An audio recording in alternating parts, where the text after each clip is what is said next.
Hi, everyone. Welcome to Art Chat with Linda. I'm your host, Linda Riesenberg Fisler, and I have my co host, Cherie Don Haas, with me. Say hi, Cherie. Hi, everybody. Yeah, yeah, it's always good when we get on these Zoom calls because it's really interesting that we talk for a few minutes beforehand and just kind of go over what we're going to talk about with the show. And it's like our energy level, I can feel it just goes way up. It's like, oh, I'm going to talk creativity. This is going to be so good. you know? so, so we're going to talk a little bit about facing our fears and having the courage to push through that. And I'm all about trying to be more positive this year. I don't know if Cherie, I shouldn't say I don't know. I do know that Cherie wants to be positive this year too. It's been a heck of a start of the year. Just for historical purposes, will kind of frame what we're dealing with at this point. And I'm not going to get into politics, even though that's a big part of what's going on right now. It's a little scary. What's going on in Washington, D.C. is important. I don't care what side of the aisle you're on. It is important that they work through this. And that's all I'm going to say about the political stuff, other than it's just, it's a little scary. It can stop us in our tracks. And, when half of our brain is focusing on, oh my God, what's going to happen next? Um, it- you know, Pushing through that and trying to get creative and be in a creative space, I think is rewarding once you get past that. And I think it helps to ground us and settle us. So, in the art chat community, I just posted yesterday, what's everybody doing? Breathe, take a few breaths. We didn't get into politics at all because that's a politics free zone. And, I just wanted to kind of try to encourage folks to just kind of push through that fear that we're all feeling, which is the topic of our podcast today is kind of having the courage to push through our fears. And we're going to talk about some fears about creating, and then we're going to go into some things about, some other high level fears that require some other I don't know, processes or something. It's surprise of like it's not really a surprise because if you've been listening to me for a while, you know about what happened a couple years ago. So, but yeah, and then the other thing is the COVID numbers are increasing, and we're still dealing with the pandemic. So, welcome to 2021. So, doesn't look much different than 2020. I saw a meme the other day, Cherie. It was really funny. It came back. It's like, I had my 7-day free trial of 2021 and I like to cancel it. So I was like, yeah, well, I didn't think it'd be much different. Yeah, same here. Yeah. So one of the things that I want to congratulate you on is your first, oh gosh, the word went out of my mind. Class? Is it The the class? retreat? The retreat. For the Yes. retreat, yeah. Yeah. Yeah. Yeah. So, you know, despite everything that's going on in the world around us, do have some really great news. So Cherie hosted her retreat. I'll let you tell about that in a second. And I actually sold a painting in the first 5 days of 2021. So it's like, Yay. yeah. So while all this other stuff is going on, just kind of stay focused and make sure that you're okay. So Cherie's really good about talking about this because she's been trained with yoga and she did her first retreat. So tell us about the retreat and how it went. Sure. So, it was focused on goals and intentions for the year. I Right. always like to start the year thinking about that. I sort of map out what my hopes are. Like we can never guarantee anything, right? Right. But I like to have it at least in mind. And I think I might have shared a little bit about that, like in the last podcast that I did Mhm. with you, where like I just have like a little sticky note on the front of my journal that tells me like the very top things that I'm going to focus on. Last year, those few little things that I focused on just were knocked out of the ballpark, like in a really great way, just like Mhm. in a magical way. And Yeah. so for the past few weeks, I've been sort of thinking about what I want this year to look like and then trying to just expand those dreams and also figure out how I can make them reality. So I got to lead a retreat at the yoga studio where I'm studying currently. And we just kind of talked about how to map out our plans and how to stay.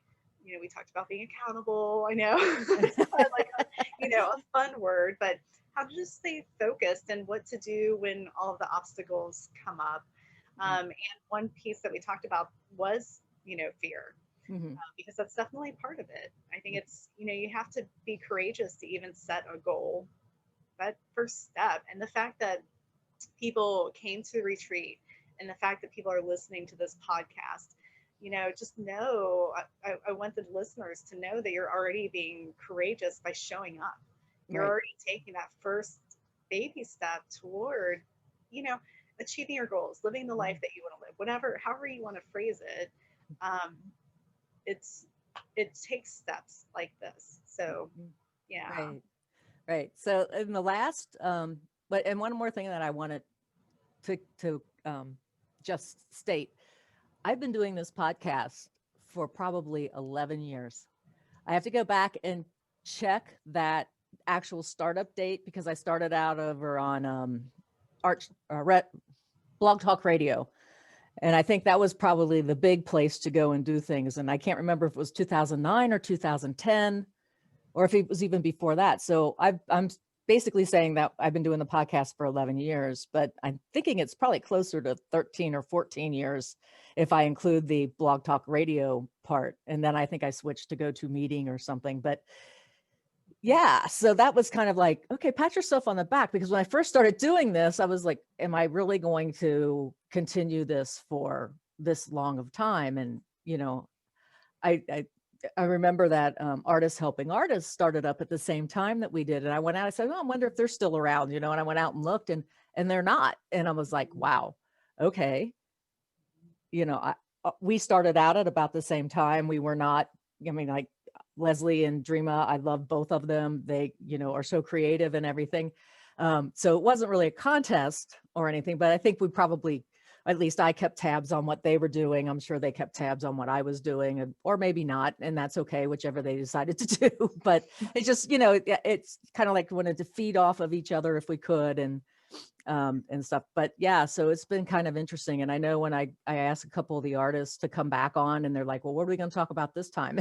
I just got to laugh. It's like, I'm sure we'll find out something, figure out something to talk about. So, yeah. There's So I just, always something. yeah. So, a lot of, and I think a lot of times when we talk about facing fears and everything, I remember when I first started doing this, I was scared to death to do this. It was like, as much as I always wanted to be a DJ, in the old days, not now, but, and play music the whole time. And because I love listening to music and the knowledge that comes with it, I thought, well, this is like one way I could be a DJ. So, so it's kind of fun. And yeah, so that was like the first fear I think I conquered. And of course, we all have fears. And I don't want to stick too much to painting because we talked a lot about painting last time. And Cherie and I are writers, so I thought we'd focus a little bit more on our fears. And they can be fears of creativity and other things as well. But the big thing is, when I always say, facing the white paper of either Microsoft Word, or if you're writing in a journal or whatever, facing that blank paper is no different than facing that blank canvas. And the fears are very similar. But yeah, I mean, Cherie, talk a little bit about your fears of writing and performing, and then I'll jump onto that. Okay. Yeah. Well, so going back to that blank page, you're completely right. Like that can be a very serious moment when you first, open your journal or open your document. And sometimes what I do is I'll just actually I work in Google Docs. That's my preferred drug of choice. I like that. Yeah. Like it automatically saves. I can get it from everywhere, so it just works for me. And the first thing that I do is type out, this does not have to be the first sentence. So yeah, so I just type out, this does not have to be the first sentence, and then I go. And I wanted to share like just a few like points that I keep in mind throughout my writing projects. One is when I was writing my first novel, Girl on Fire. It has some things in it that are like, like when I was writing the scenes, I thought, oh my gosh, my mom's gonna read this, or oh my gosh, my at the time my preacher was interested. He's like, I can't wait to read your book, and I was like, oh my gosh. Whoa. So part of my fear was, what will people think? And of course, I'm going through that now with my current novel, because when you're writing a novel, like life happens in it, and life happens in it that, things happen that you don't talk about in normal life. And that's what Right. makes novels interesting, right? Right. I keep telling myself, like, people don't look at Stephen King and think that he's like completely messed up in the head because of what comes out, in his books. And so I just continue to remind myself that I write as if my mom and my preacher are not going to read it. And that's how I find my authentic voice, Mhm. and get past the fear of what will people think. Yeah. You just have to forget that they're out there sometimes. Another thing that I do, this is just kind of fun. My husband brought home this little clay bowl that I'll share for the people who are able to watch the video.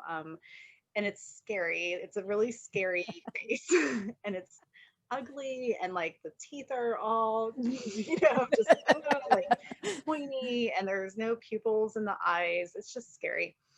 And this is like what this is how I visualize my fears. And so I just kind of look at this little face sometimes. I'm like, it's nothing. You know what I mean? It just kind of helps me keep it light and just have fun with it and be like, okay, like, so that's kind of a fun visual thing that I do. And another thing that I did that was really helpful is I took this beautiful journal that I will forever hold dear. This lady came up to me at a plein air convention one year, and she was so sweet, and she was like, I feel like you're my kindred spirit. And I'm like, I Oh. probably am then, like, I don't get Mhm. to meet our readers very often because they're all over the world, and I'm like in Kentucky. But we just really connected. And later she like made this journal for me, and she mailed it to me.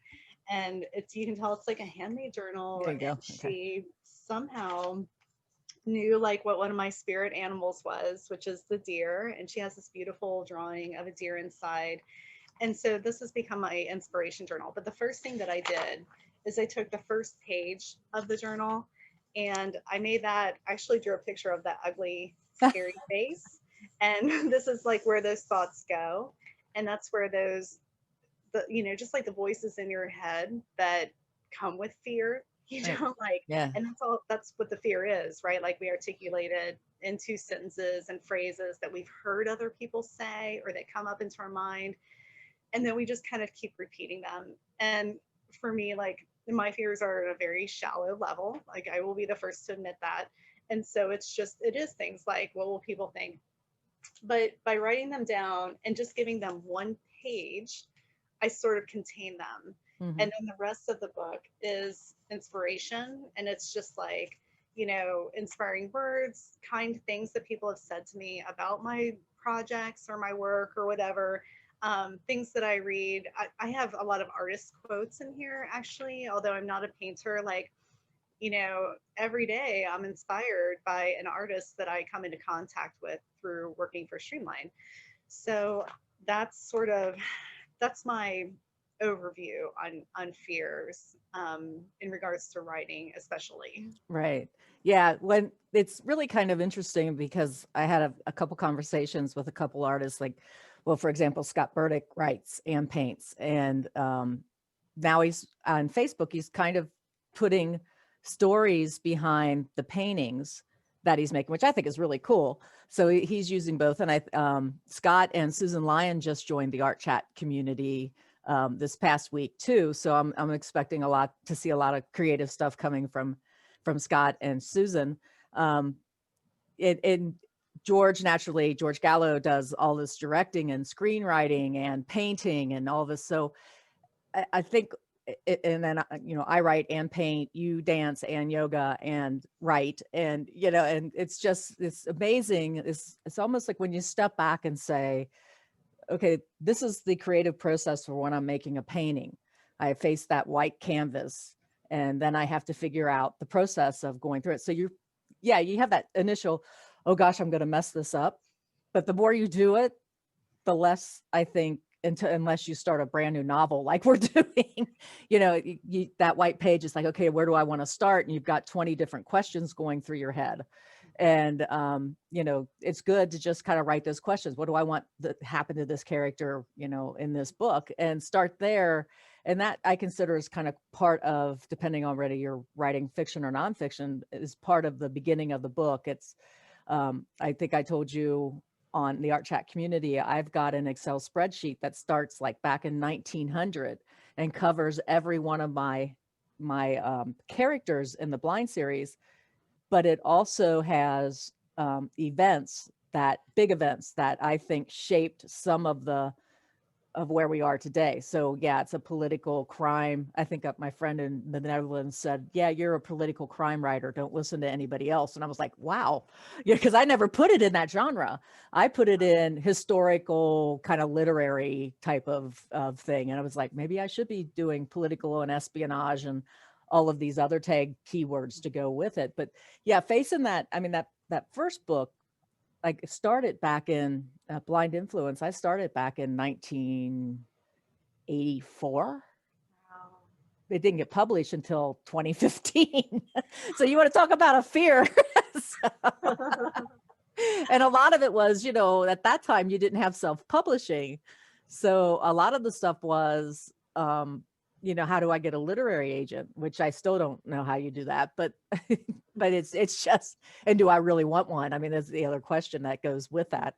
But yeah, so there's that fear of publishing. What are my readers going to think? There's always going to be somebody, and I keep telling this to a number of artists who come up and say, well, I thought I did great on this painting, or I thought this book I wrote was really good. And, I got all these bad reviews and people said they didn't like it. And, naturally as being artists, we kind of, feel like we can critique everybody's work, whether or not they ask for it, which is kind of rude when they don't ask for it and we critique it. But yeah, so it's just kind of, are people going to like it or not? And, it's really, really great when you get a compliment on your book. I mean, you just feel like, wow, this is great. They've come in, but it's, it's not so great when we don't get a compliment, when they don't compliment us, or they don't see it the same way that we see it. And yeah, go ahead, Cherie. I know you want to say something. So I do. Yeah, you just said something that it reminds me, because I'm in my studio space right now, like my yoga space,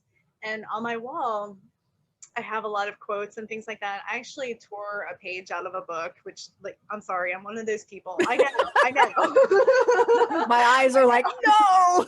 I know, but it's now on my wall, and it's right by my studio door where it has it. But on that page, it talks about how when we create something, it's not up to us how the world is going to receive it. Right. And I think that's so important. And I think that knowing that and keeping that in mind can help us get through the fear of worrying so much about it, because there's an audience, there's someone who's going to love what you're making no matter what it is. I actually just read this marketing, it was like a marketing thing that I did, and that I was reading, and it talked about how, like, if you think that you have a niche, go even more niche within that, because in today's world of technology, there's a way to find, like, the people will find you that are in that same tiny niche, and they're out there. And so do it 100%, and just go for it. Right. And the interesting thing is, to build on that, as I stated earlier, Art Chat's been around for at 11 to 13 years, whatever. And I did this because I wanted it to be a historical record, but I also did it because I wanted to do it. I wanted to be kind of DJ, like I said. But it's really interesting because for sticking with it for that long period of time, the reward of that is I'm in the top 10% of podcasts globally. And I'm like, you know how many podcasts there are globally? It's like, oh my God. Yes. And I mean, we're talking millions of podcasts, and that number is growing every day because this is the new hot thing to do. And I think it's great. And you have all of these platforms to share the information on. But I would never have thought that I would be that high up. And this is an international broadcast. So I have people listening. We have people listening all over the world, and sometimes in countries that I didn't even know existed, unfortunately. But that's really a good thing, because then I go look them up. So it's like, where is that? But if we're inspiring, I mean, we literally are inspiring artists all over the world with our podcast, and that that should, for me, that overcomes the fear of getting on and talking. There are people that like this show, there are people that don't like this show, and I don't want to focus on the people who don't like this show or my books or my paintings or anything I create. I want to focus on the people that I bring joy to. So I quickly get over that fear of that white paper or that canvas, and really just start to try to, okay, let's get in that zone and start creating. And there is a fear that comes with that occasionally too, and that is that you don't get into the zone. It's like, when am I going to get into that zone? So Yeah. I'm sure you've had days where you've like, okay, I'm going to write today, and it's like, I can't write today. It's just not going to come, so Yeah. yeah. There definitely are days like that, and or moments like that even. And I sometimes what I'll do is I have like backup plans for my writing. So for example, where I am with my current novel draft, Mhm. it is so close to being finished that I can taste it, you know? And so like I have plans to share it with my next beta reader at the end of this month. And in the meantime, there are all these pieces that I need to work on with it. Well, there's a part that was coming up that was really like I knew that this chapter had to happen, but it's a Mhm. very sad, like it's sad. And I put it off. Like I'd sit down to work on it and I just couldn't do it because I knew that I had to get into the character's headspace, which was a very, very serious place. And that's not where I usually reside, So like I had to go there. But when I would sit down with my precious time to work on it, when I couldn't get to that space, I had other things that I knew that I could work on that still fell within that sort of creative time and like toward the novel or Mhm. whatever. So I'm sometimes like one time I actually just went through the entire document. Actually, I haven't done the entire one yet, but like I fixed all the indents. Like this is such like a nerdy thing to even be talking about, but like if you tab over, like it does some weird formatting things. And like as I was writing this novel, like it's like almost 160 pages long. I wasn't worried about indents, Right. and like the formatting pieces, but when I couldn't think about this sad chapter that I had to write, I could at least just work on indents, and it was something I could do in front of the TV if I even wanted to. So, and that's why I haven't finished it yet because I'm saving that. That's like TV work. You know what I Yeah. mean? I can Yeah. catch up on my show. Yeah, that's probably my least favorite part of writing is the formatting of the book. And so what I typically do is write a free write first. I just, any scene that comes to my mind, I write it down, and I go, it's almost like, where do I want to work in the painting, or what part of a dance step do I want to practice and really nail, Yes. so it's one of these things where the free write to me is the most fun, funnest, most fun I can ever, because I'm seeing both words in English now. But anyway, the most fun I can have is just writing that free write where I don't worry about editing. I don't worry about, is my word choice correct, or am I using, he said, she said too many times. I just get it out on paper, and that's, I think, the most creative part of writing. And then I have to go back and painstakingly edit for grammar Mm-hmm. mistakes. Did I spell everything right? Is it formatted correctly? So it's kind of interesting. Like I said, when we start talking about the process, and since probably the majority of our audience is probably artists, I mean, think of that as you're going back and you're standing there going, okay, I have to put some more detail in here because this just looks like a big blob of paint in this particular color, and what do I want to happen there? That's kind of like grammar, doing our editing for grammar and spelling, and how many word times we use the same word, and how many paragraphs, and people are tired of that word. You know? I mean, that's kind of where we are in the process, where you start to fine tune your painting. We're fine tuning the manuscript, and it's tedious. I think in painting it's more fun than with writing, just It's fun. because, yeah, because you're still dealing with color, and you're still kind of just having that courage of throwing some color up there, where, and I don't think it's a fear thing when you're in the grammarly and editing and Mhm. formatting stage. It's more of like, yeah, it's supposed to look like this. It's almost like it's a rule that we want to break. It's, can but be, yeah. yeah, but we can't Sure. break it because if it's really, really badly written, poorly written, nobody's Right. going to read it. So we have to go through that labor pain.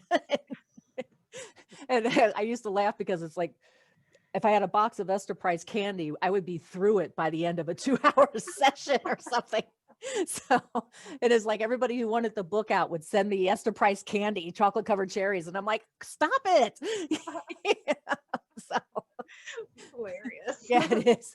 So yeah, so it's kind of, it is really kind of interesting. So there are all types of fears that are out there and they're all at different levels. And one of the things, Cherie, you had talked to me about exaggerated fears. And I know part of that is somebody going to like it? Is somebody not going to like it?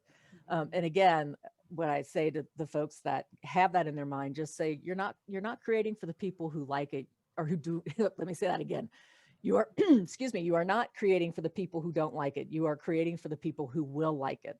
So don't worry if somebody, I used to say this to George and some other, a lot of my students, if you're creating something and it's not somebody's cup of tea, that's okay. All right. You did the best you can. You like it. Other people will like it at some point in time. So just continue. I mean, I can imagine, you know, we all, the past masters, we all are like, oh, you know, thank you, or whatever. But I can imagine them standing in front of their easels and you know, even the past masters of writing. For example, Carrie ended up in the garbage can for Stephen King. I didn't know if you knew that or not. Mhm. No, okay. So the story with Stephen King and Carrie was he was writing the movie, and it, as you know, part of Carrie is, you know, the menstrual period and the blood and, you know, and all of that. And it's funny because Stephen got, I guess, halfway through it and threw it away in the garbage can. And his wife took the trash out and looked at it and said, "Why did you throw this away? This is great." And he's like, "What do I know about women's menstrual periods?" And she goes, "Hello, I'm here. What do you want to know?"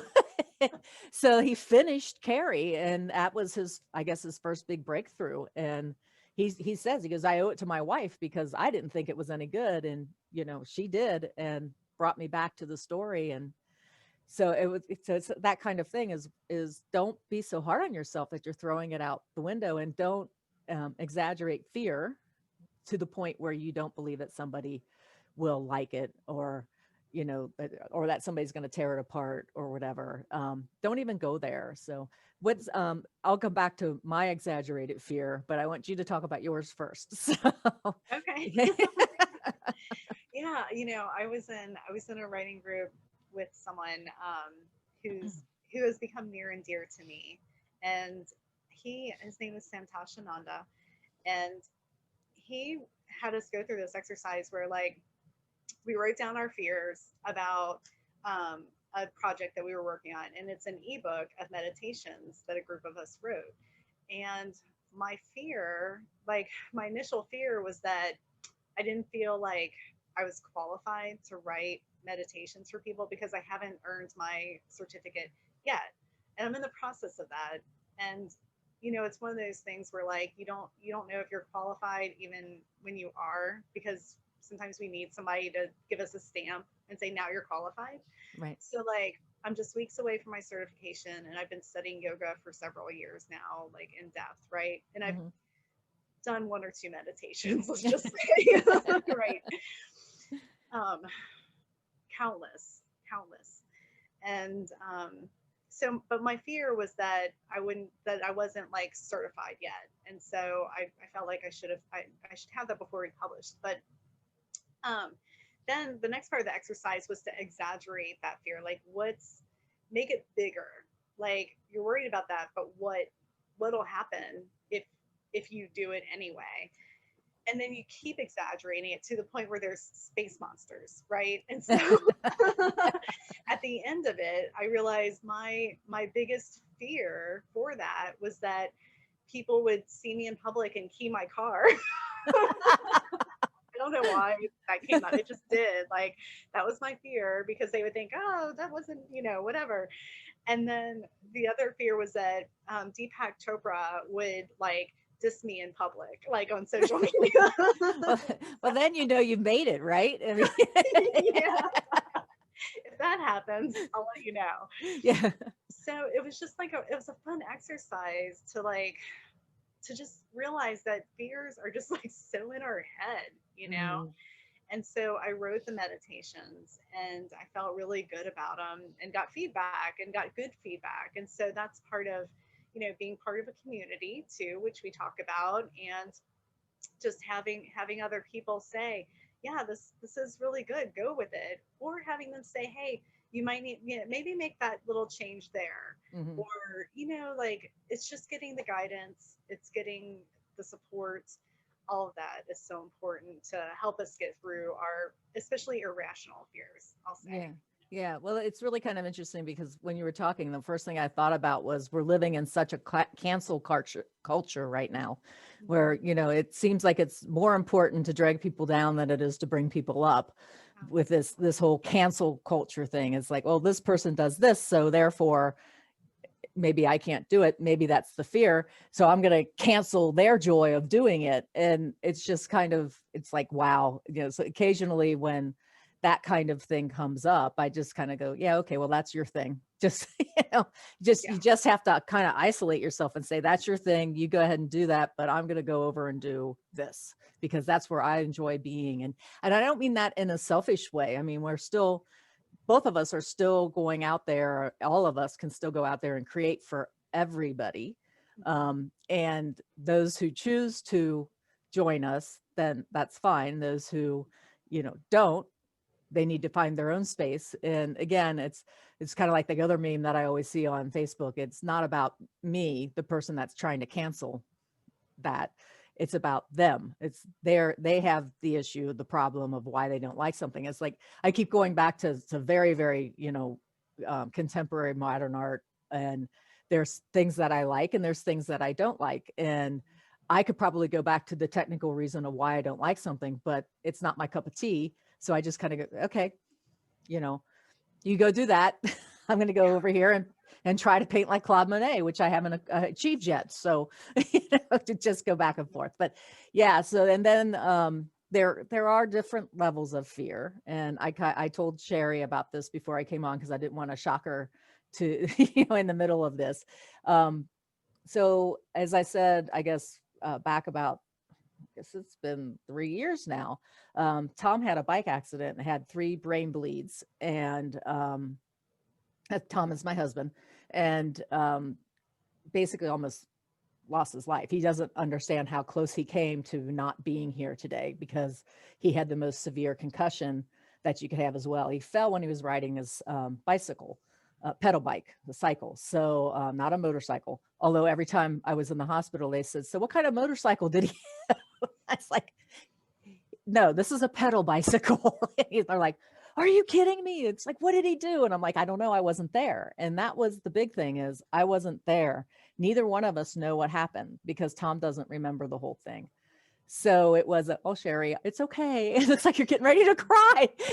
It's okay. yeah, Yeah, it is. scary. It's very, very scary. And I mean, I was faced with, is he going to be okay? Is he going to be not back to the person he was because he went through this life-changing event, and I went through it with him, but my concern was more about him. So I put off me for a year, facing what I faced, and standing up and saying that was a bad time. And so it was kind of interesting because my husband, since he doesn't remember the accident, was all, let's hop on our cycles and pedal, go bicycling. And I'm like, no. you know? And the funny part is he didn't remember me for about 30, he didn't know who I was for about 36 hours. And then he finally remembered everybody. He would call me honey because I was calling him honey. And it was like, he'd honey me back. And then all of a sudden the nurses became honey because he didn't remember any of the nurses' names. And so like, it was a very, very stressful time. And then about, I would say, before he remembered my name, the first question he asked me was, is my bicycle okay? And I was like, I so want to wring your neck right now. You know? And so you're like, here I am dealing with all this fear. Is he going to be able to walk again? And, you know, I mean, I was told when we walked in, we were looking at 6 to 10 months of rehab and all this stuff. Like, he walked out of the hospital 5 days later. He was the miracle patient. And I was doing Reiki for 5 straight days, moving energy around him so that he wouldn't have to go through rehab.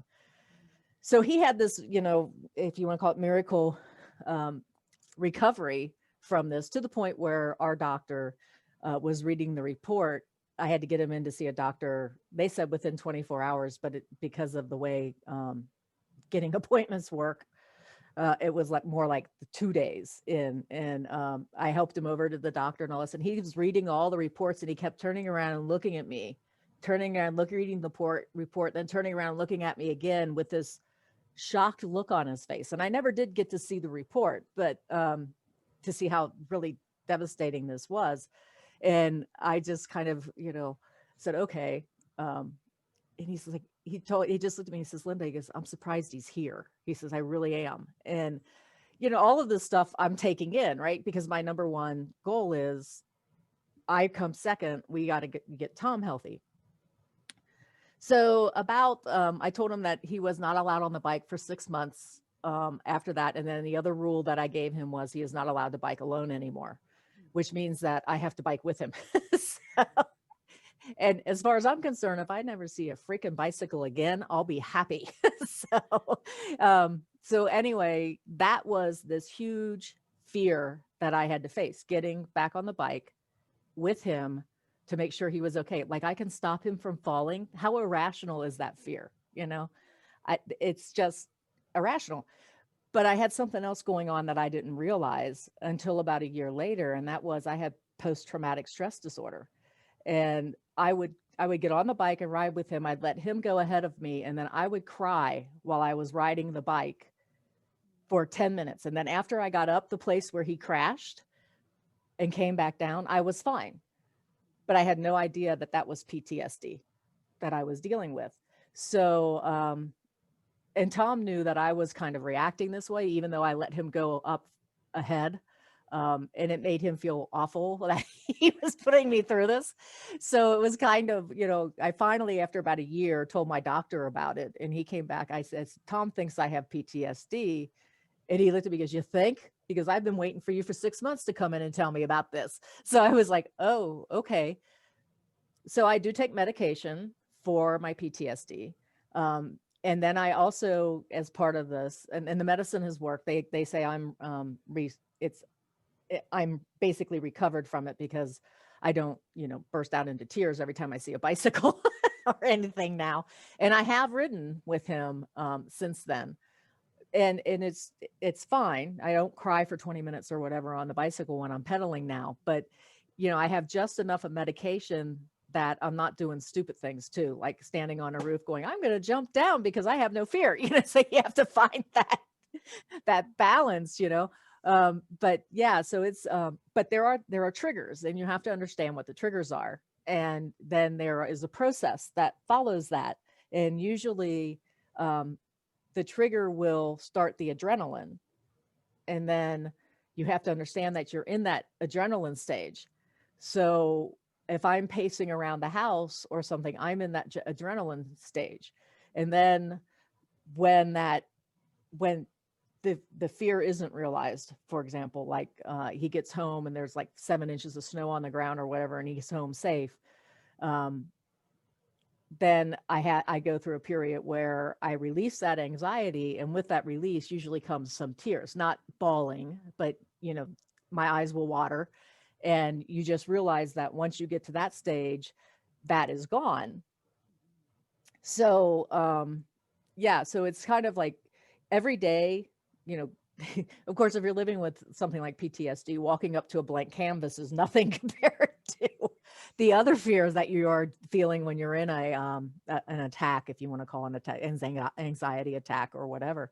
So it's kind of interesting. It's like, oh, well, this one's a real easy one. I can conquer that. I'll just pick up my brush or I'll just start typing. And like I said, the free write's the best thing, but I don't want to play down the importance of going through and realizing what triggered that anxiety attack, what triggered that adrenaline to start going. What is that fear? And you may not be able to overcome that like I was trying to do for a year, because it became a more chemical issue, which is what the pill that I take for it does. It helps to break that constant fear of something's going to happen to him.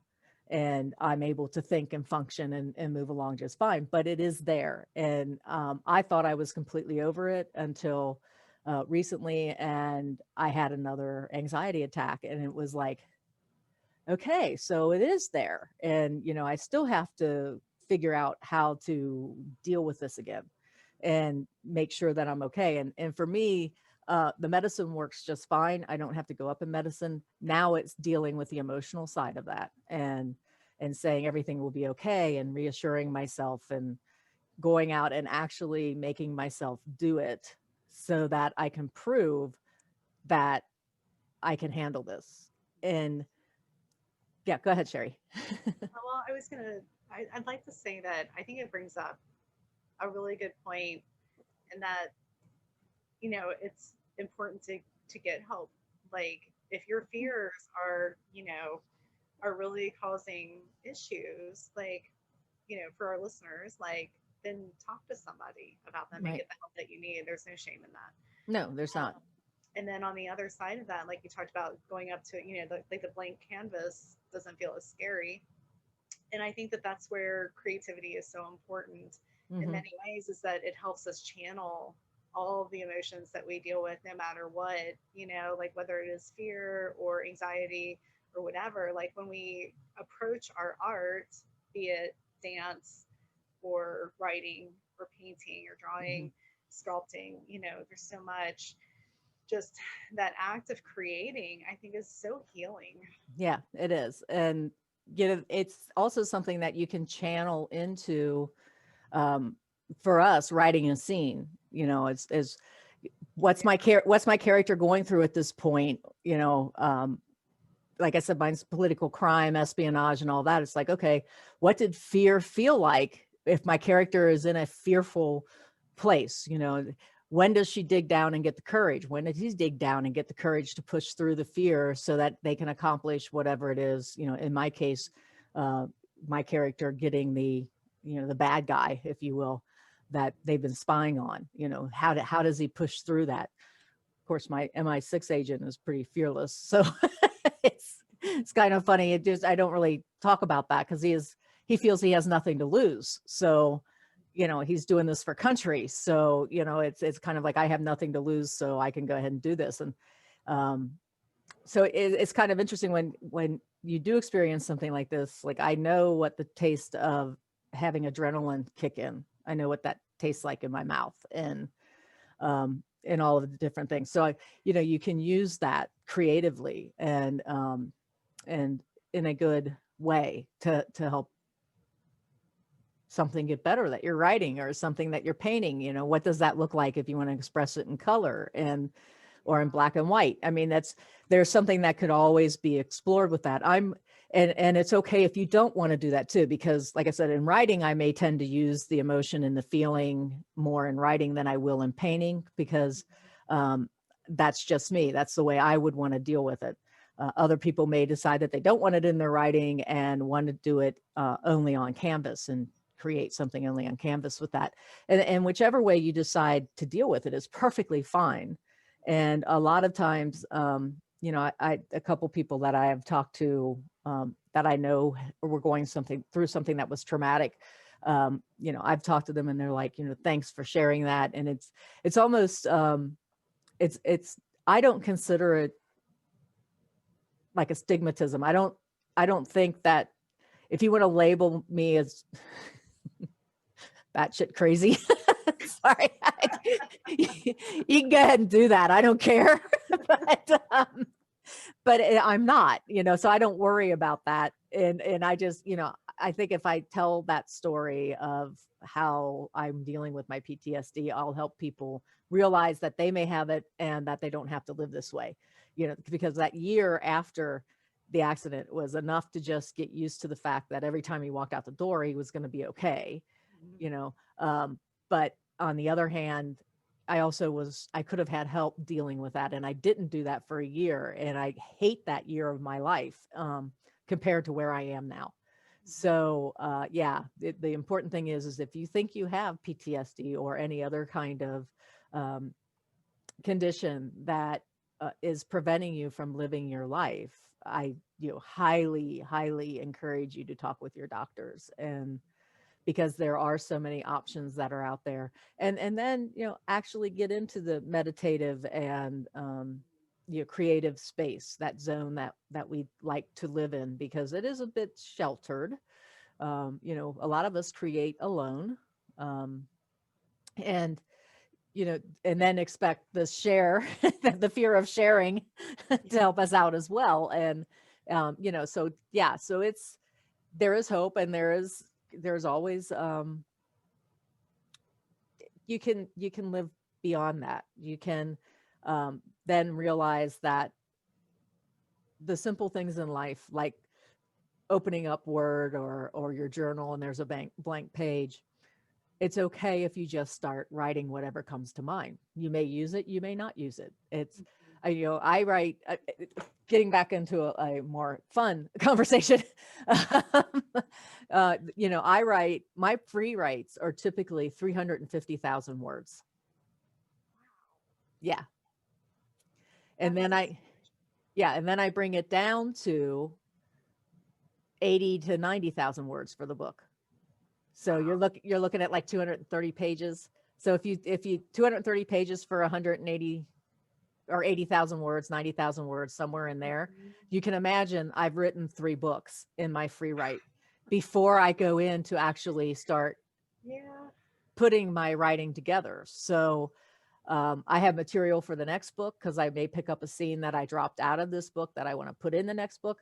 So yeah, so it takes me a good 5, 6, 7 months to write the 350,000 words to 400,000 words. I think I'm up to about 400,000 words now on Blind, on the 5th book. And the weird thing is I have a whole chapter to write yet, because I haven't written the chapter that brings the whole book together at, the end chapter or whatever. And it's like, wow, where did that go? So I'm like going back into the book. It's like, I've had to have written this, going into the free write, and, and I noticed that I didn't write it. So, yeah, so it's kind of, and this book has been pretty disjointed as well. So there is a fear there that it's so disjointed, because I can't have the 8 hours a day to focus on it. I'm worried and here a little bit fearful that whatever I put out there isn't going to be as good as the previous book, because I moved during that time from Cincinnati to Asheville. Other things have come up. We've had the pandemic, it's just, I just don't feel like I've had as much concentration on the book that I think I need to publish it. So, that's another fear, right? Yeah, and I wonder, like, for something like that, like how much time do you give yourself after you write it? Because I tend to give myself like a month or 2 in between drafts, and then I come back to it, and that space helps. And so I'm just curious, like, if you plan to take like a break, like a mental break from it completely, and come back to it fresh, or like what's your process for that? The weird thing is if I get to the point where I am like right now, typically what I would do is write the beginning of book 6. So, and just like, okay, I'll move past that. Now where are they and what are they doing? And what do I want book 6 to be about? So, but I haven't even done that with this one. So basically what I do is the last couple weeks, what I've been spending time on is just getting back into what I want it to happen in book 5, because that's like totally out of my mind. So I go back and I look at my outline. I go back and read some of the scenes in the book that I pulled together. So I've got like 7 chapters pulled together, not formatted, some editing done. I call it my like first dry run, if you will. And what I do then is I go back and I read that book. Like I could tell you what the first chapter has in it, the second chapter, and all of that. But now out beyond the fifth chapter, since I haven't written the end, there's some things that I need to go back and reintroduce and you know, move a couple different chapters around. So when I go back, when I get to this point, it's like the unpainful or the very painful, excuse me, time that I have to go and put everything into my timeline. You know, and then I have to do, since I'm basing mine on history. Okay. So the basis of the book is if something happened in the 1980s that kind of basically brought us to where we are today, you know, so we know everything that happened in history that brought us to where we are today politically. Okay. So in 1980, if something happened differently, if somebody just had enough foresight to see where we would be in 2020, would he or she done something different? So my three characters are on a quest to kind of change the course of history, even though they don't know what history is. There's no time travel. Okay. This is, they're just looking at it going, wow, if we continue down this road, I can see where we may end up. Okay. So I want to change that. So they're, one's British, two Americans, and then, they kind of form a pack. So they're out to kind of quote unquote change the world, but they don't know what they're changing it to. So I have to know history. So and there are events that happen outside the United States that we couldn't really control. And then there's events that happened outside the United States that we had something to do with it. So then I go into like old CIA projects that have been unclassified. And like there was a blowing up of the Trans-Siberian pipeline in 1982, which there's this whole CIA dossier out there about an agent called Farewell, who was in Russia. He was a double agent and he was in the Russian Kremlin, and he was sneaking out documentation on what his directorate was doing. And then we used that information to plant false plans. Like there was a story on the Americans where they grabbed submarine schematics and they built the submarine and it exploded. And because it was purposely designed that way. And they thought they were getting a real US sub. So they wanted to build one to have that capability. And a lot of people died. And that is a true consequence of what happened in Operation Farewell. And so I have to understand everything about that operation because I use that in the book.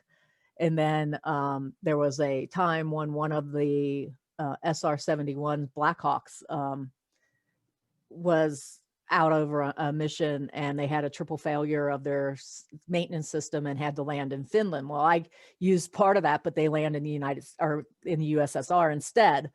And then what happens with that? So all of these things I look at, and so I have to have a timeline of every one of my characters, and then big things that happen in each of the countries that I'm dealing with. So yeah, so it's like, how do I keep that all in place, and how do I keep that in my mind? Because there's only so much my mind can handle. So that's why I have this, it's like probably up to 900 lines now, timeline in Excel. and it's like, you know, so, and then, I mean, to show you the frustration, somebody bought the fourth book without reading the first three books and basically said, well, yeah, it's nice. It's got a really nice cover. It'll look nice on my bookshelf. And I'm like, screw you. Like, so, but I mean, that was that was 2 lines. That's all he said. And I was like, I want to talk to this guy, it's like, did you read the first 3 books? Because it doesn't make sense if you read the 4th book alone. So yeah, so there's all of that, juggling that goes on, and that takes time to get yourself into that position. So it's a totally different type of writing for a nonfiction book. How do you do this? Because there's a process that's there and you're telling people what you are doing versus, okay, what happens if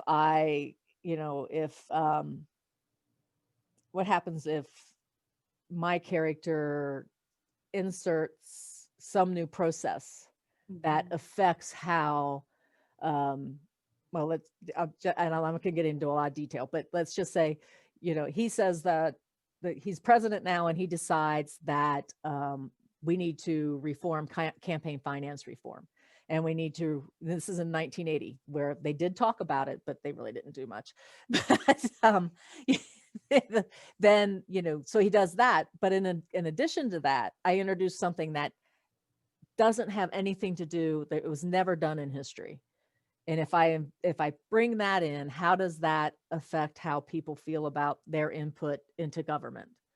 And, so without giving away too much of book 5, but that's the kind of thing that I've got to sit and talk through in my mind, go through in my mind. It's like, if I do this, what happens in 1990? What happens in 2010? What happens in 2020?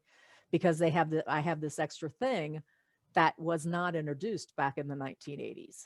And, how is that going to affect it? Is it going to be good or bad? What's the good and bad side of what I'm introducing through my characters, so that they can affect change? And does it have any effect at all? So, and you get the crystal ball out. And you just kind of, and so in that particular case, it's kind of fun though too, because you can play, superior being or supreme being, or however you want to say, God, whatever. But it's just, so yeah. So, and that that gets me excited when I start thinking about it on those really high level terms. Yeah. But it gets really, really daunting and fearful when I get on that lower level. Am I giving too much?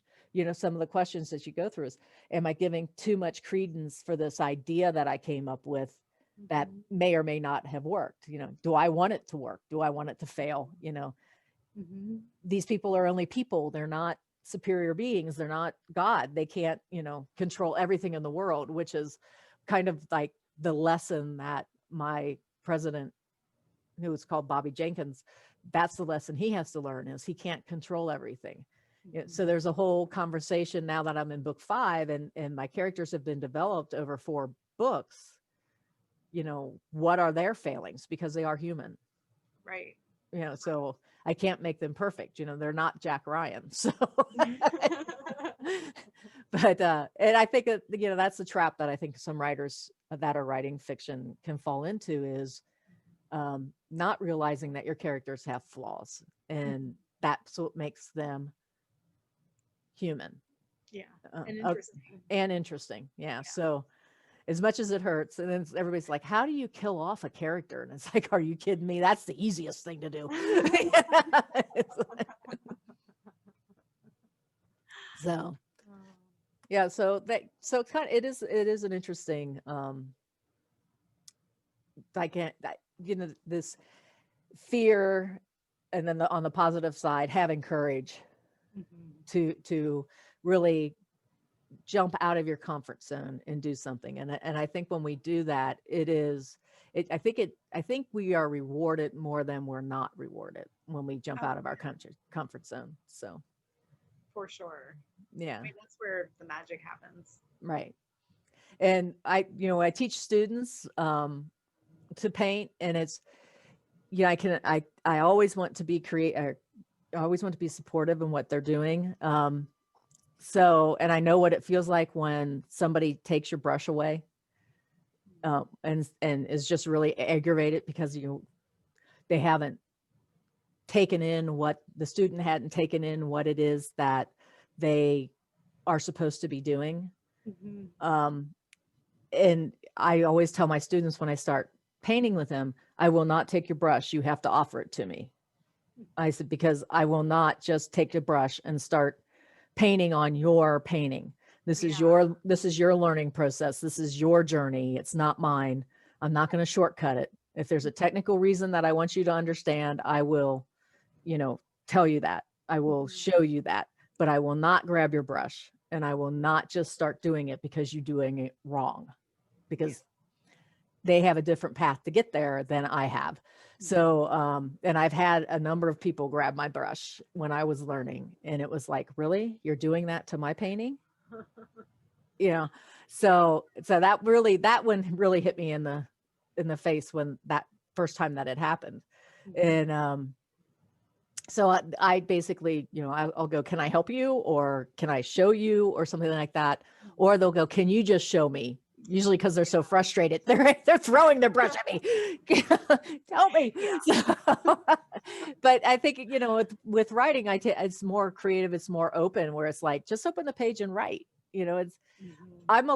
I guess I'm a big believer in the process. Learning the process is a personal journey. And, we shouldn't be there teaching them our process. We should be encouraging their process. And I think as a teacher, I think that or an instructor, I think that's what is the most important thing to me. And I know that they're fearful, but if I don't do my job teaching them the technique in the process and letting them develop what that is, Mhm. um, and understanding it in their mind, they're always going to have that fear of not being able to do it themselves. Mhm. So I think as instructors, and even with yoga, Cherie, I think our big thing is to be encouraging so that they continue the growth Mhm. instead of trying to shut down whatever it is they want to try to do in their own way. Yeah, definitely. Well, like with yoga, it's interesting because there's not nearly as much creativity involved in it. Hmm. And Right. I've struggled, like that's been one of my struggles with it, is because like it has, like in my life it has sort of replaced my dancing for Hmm. a lot of different reasons. But it's not a form of self-expression for me like dancing was, Right. although it's just as powerful, only in a different way, if that makes sense. So like Right. I like to think of it as like as leading a yoga class versus teaching one, even Hmm. because I'm not necessarily going to be teaching people everything there is to know about every pose, because there are books and books and books written on the history of yoga and what it all means, but I can lead them through it in a way that's beneficial to them wherever Right. they are in that journey. And I think that that sort of applies to art and writing and everything else. It's just sort of, it's all about us meeting people where they are and helping them grow from there. Yeah. So we've been probably chatting for about an hour now. So is there anything? I'm kind of looking over the list that we had written down here. I think we talked to pretty much ways you overcome fears. Did you get a chance to voice those? I want to make sure Yeah, that yeah, okay. I think so. Yeah. And so I think what basically, at least for me, what I want to end on, and I'll allow you to do the same, Cherie, was just understand, try to understand where that fear is. Try to understand that what's on the other side of that fear. In other words, if it's something like, there's this blank canvas or this page looking at me, just tell yourself, it's okay. No one may never see that painting that you're starting. No one may ever read that first paragraph that you went over 20 times trying to write perfectly. Just start writing. Just like that's why I love and enjoy the free write so much, is because it's just something that somebody may not see. So just do it. No one ever will have to see it. Um, if you need to, like Cherie does, write down what those fears are and face them, and push through them with courage, and see what comes out the other side. Like I said, you may never have to. There's out of book 2 and 3 of the blind series, there's probably 550,000 words that people have never seen. And then there's some, teasers that I put out from those, or shared those as deleted scenes and stuff like that. So there's always something that you can come back around and use at a later time. But instead of concentrating on the fear, concentrate on what you're learning, I guess, would be my biggest push for that.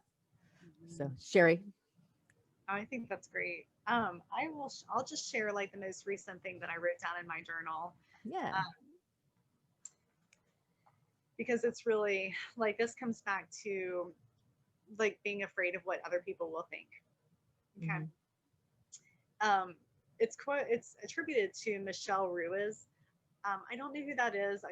This is like a Facebook meme. All of it. Um, but she said, if people are doubting how far you will go so far that you can't hear them anymore. All right. I like that. So, okay. So I hope that we've been helpful. And it's early in the year still. I'm not going to go there, but anyways, it's early in the year. We're probably if we have a 10-day free trial, we're coming up close to that, but no, just keep pushing through. Like I said, I hope this podcast was beneficial to everyone, and Cherie and I will get together and talk about what our next one is.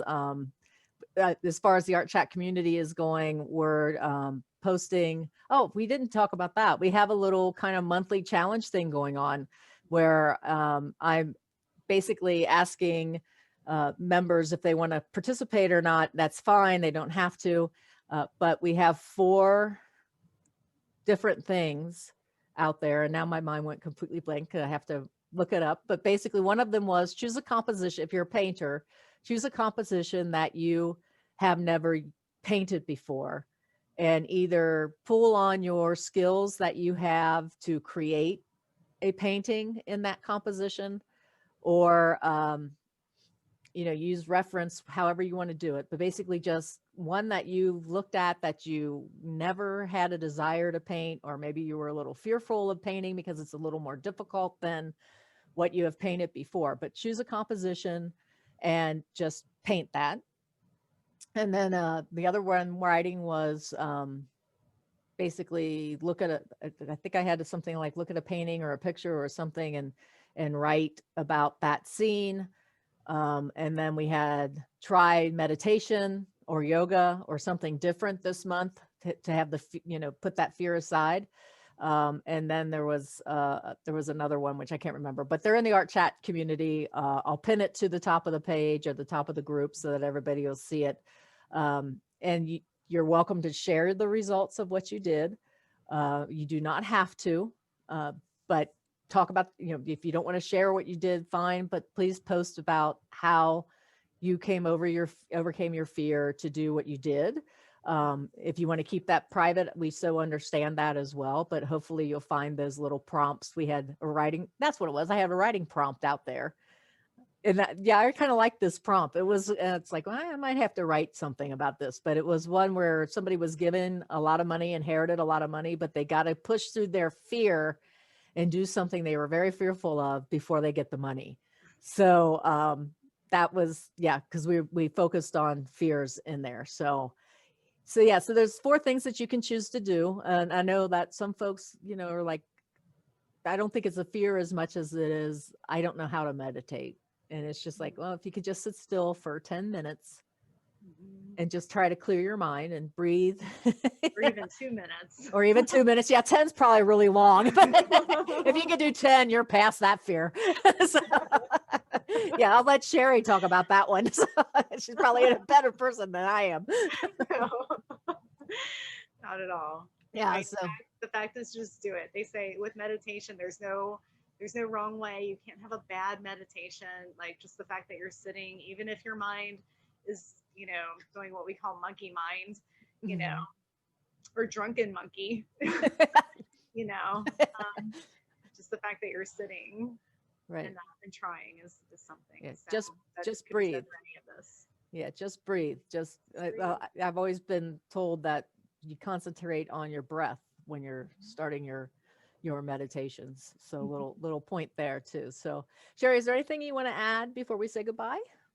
There isn't. Thanks again for having me, and thanks to everybody who's listening. Yeah, we appreciate you and appreciate the support throughout all those years that I've been doing this and the work that Cherie's been doing as well. So yeah, so take care. And next month, I think we're going to focus, Cherie. I am, and if you want to do this and provide photos as well, you are absolutely welcome to.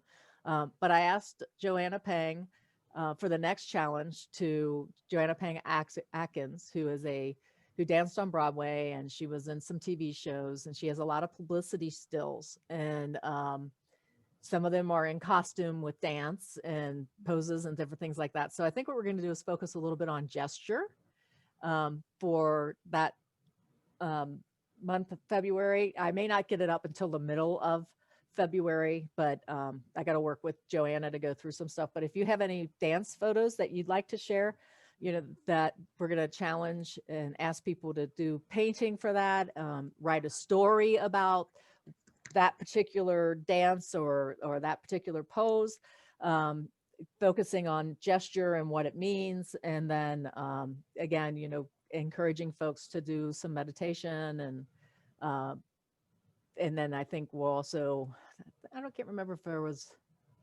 can't remember what the fourth one is that I have there, but it'll be on the same type of pattern or whatever, the same thing. We'll write a paint of, bringing it into our live or something like that. So yeah, Awesome. so next month will be gesture. And then we'll have to figure out what March is. So, but yeah, okay, everybody. Thanks for tuning in. Thanks for supporting us. Again, I'm Linda Riesenberg Fisler, and go Cherie. Yeah, bye. So we'll catch you next month. Thanks for listening. Bye-bye.